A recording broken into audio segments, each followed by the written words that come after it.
Hello, everyone. My name is Matthew Dawson. I am your students' Exploring Innovations teacher at West Lane. Um, I also teach some 7th and 8th grade courses, one being design and modeling, as well as the other one being on automation and robotics. And so I am the STEAM teacher at West Lane, and I'm super excited to be your child's Exploring Innovations teacher because of the fact that this is the first year that we have offered this class. And so it's, I think, an awesome thing that all 6th graders are required to take. It introduces kids to the STEAM curriculum, which I think is something that, one, is up and coming, and two, is extremely beneficial to our kiddos, as well as enjoyable. But I'm a little biased in that regard, clearly. But anyways, a little about me, since I'll be teaching your kiddos every other day. This is my 7th year teaching at West Lane. My first 5 years here, I was a 7th grade science teacher. Then this is now my 2nd year as the STEAM teacher. I've taught 9 years overall, because my first 2 years I taught at Lyndhurst 7th and 8th grade center in Wayne Township. I'm also the head coach for the robotics club as well as track. And so I graduated from North Central back in 2008. So I'm a Washington Township product, and I have a wife as well as 2 kids. My son is also in 6th grade, and my daughter is 9 months old. So as far as the curriculum that we're going to cover this year, we have about 5 units. The 5th unit is sort of a added extra nice bonus if we have the time for it, which I hope we do, but that's all contingent on kind of everything going according to plan. And so the units, I'm just gonna kind of go through each of them. The first one is what is STEAM? That just kind of introduces students to all the components of STEAM: science, technology, engineering, art, and math. And so that's the unit we're in currently. Students, we are looking at a single problem and then looking at it through the lens of a scientist, technologist, engineer, artist, and mathematician. So they're kind of seeing how they all can work together to solve a single problem. Then the next unit is the design process, which the students will learn is essentially, it's like the scientific method for engineers. It's a process that engineers follow, a step-by-step process that they use to come up with the best designs and plans to solve a single problem. So if you notice here, each of these units I've sort of put a sub point on there as far as an area of engineering. It's kind of the project that we do will be sort of focused in that field. So that design process unit, students will be kind of experience what it's like to be a civil engineer. The next unit, the retro game rewind, students will be making their own video games and writing the code for them. And so they'll get to experience what it's like to be a computer engineer. Then there's the arterial declogger, where they'll get to design something to unclog a simulated artery. And so they'll get the biomedical engineering perspective with that. And then top speed dragster, they'll build a dragster, and that'll teach them a little bit about mechanical engineering. Anyways, another thing I toss in between projects, when we have like a day or two in between projects, is we read a chapter from this book titled Habitudes. And in that book, it's a leadership book that teaches leadership habits and attitudes, hence why it's called Habitudes. But I think it's something that is important for our kiddos to get exposed to learn how certain leadership habits and attitudes are easy to have and to practice. I try and then, after we read it, relate it to how it's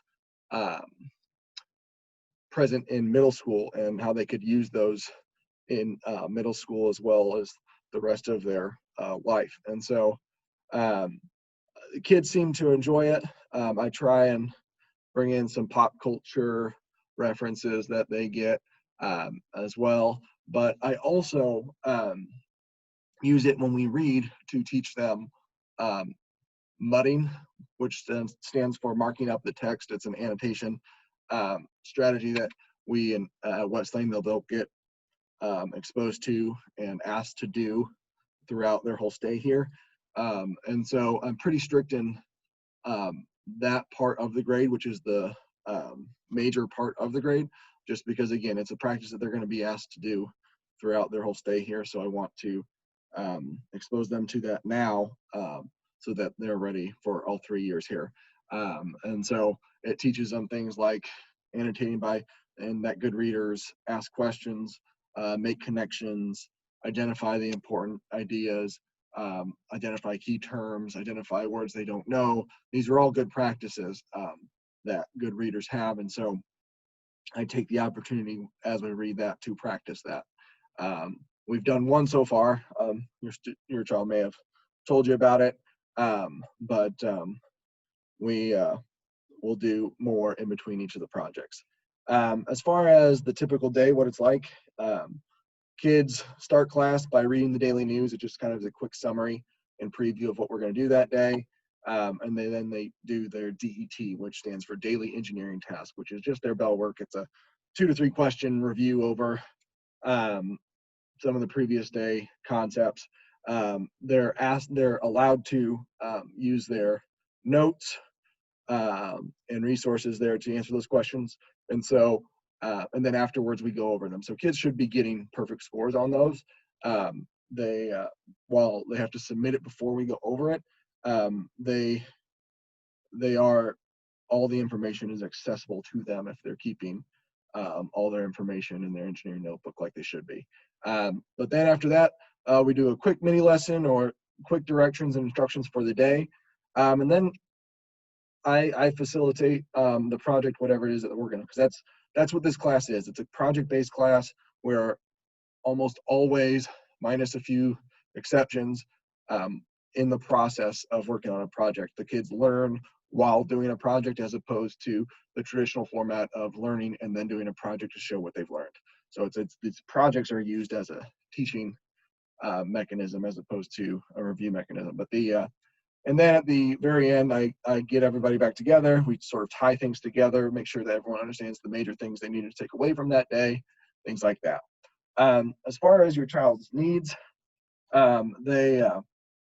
they definitely need their engineering notebook, which those came in and were delivered to school last week. And so we're figuring out a way to get those to kids at home so they can have those. It just makes it easier as opposed to having a whole bunch of loose pieces of paper.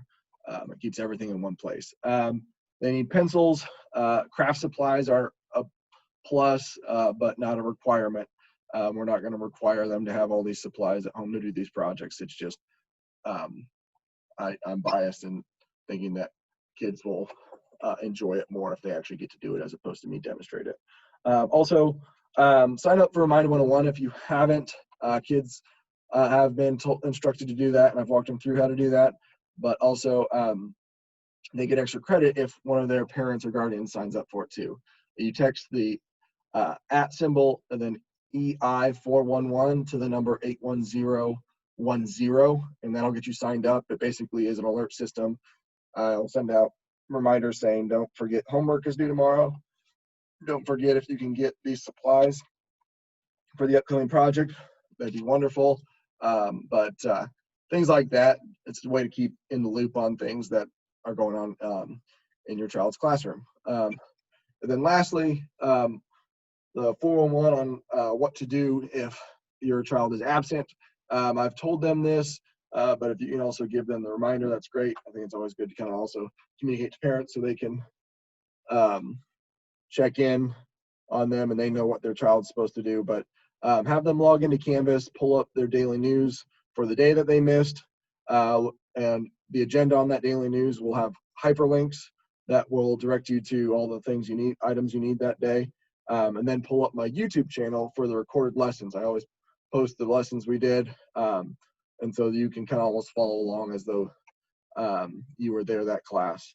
But all of that's accessible via the homepage. So I'm going to do a quick little demonstration for your child. So here, pull this out. You then click on where it says daily news. Click on that. Daily news is here. Let's say you missed the 7th. Click here. The agenda is all hyperlinked. So for example, you click that, it sends you to that. And the other things have items as well that it would direct you to. And then in addition to that, the YouTube channel for the recorded lessons is here. And then you just find the date that you were absent and on the playlist, and it will show you and give you the entire recorded lesson that day. And so try and make that as accessible as possible to the kiddos as well as the parents. But if you have any further questions or concerns or anything, don't hesitate to give me a call or email me as well. The contact information is on the Canvas page. So I'm looking forward to a wonderful year and wish you guys the best. Take care. Bye.